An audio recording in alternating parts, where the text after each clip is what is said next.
We'll continue discussing some of the minhagim and customs that we have today to commemorate the Churban, the Beit HaMikdash. So obviously it goes without saying that at every wedding, Im Meshachech is read. It's saying prior to breaking the glass. It's the last thing we do before the Chatan and Kala depart together. But there are smaller things in our lives that we do every day to commemorate the Churban Habayit as well. We're discussing leaving an unfinished wall at home. We explained yesterday the concept of Amma by Amma.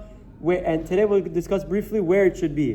The Halachah explains that the Amma by Amma unfinished wall, commemorating the Beit HaMikdash, ideally, preferably needs to be left right as you walk into your home, in front of the entrance. So if there's a wall that's I guess not parallel, but facing the front door, that's where you leave this unfinished wall. The Achronim explain that this is because every time you walk into the home, you want to be reminded that, okay, Baruch Hashem, I might have a home, but unfortunately Hashem is still lacking His.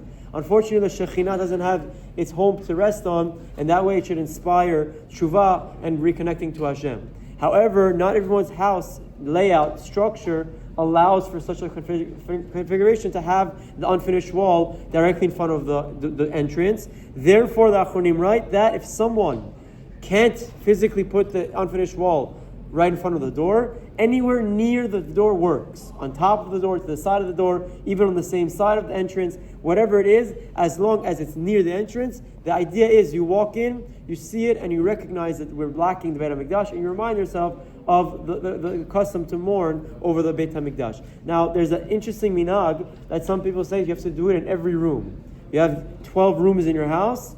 Every room in the house needs to have some sort of a left unfinished piece of the wall. La halacha, that's not the minhag, that's not the halacha. The Rav Yitzchak Yosef writes that one place by the entrance is enough. If someone wants to be machmir and do it in every room, like the Achronim who say they should, he doesn't even need to leave in Amma by Amma. He can do 2 tefachim by 2 tefachim. It's a much smaller amount. I think it's 8 centimeters by 8 centimeters instead of 48 by 48 centimeters. But nevertheless, the minhag and halacha is just by the front entrance, by the main entrance. That's where you put this unfinished wall. And lastly, there are poskim that explain what's the nature of the wall. Some say that you can paint black over that area to make it different.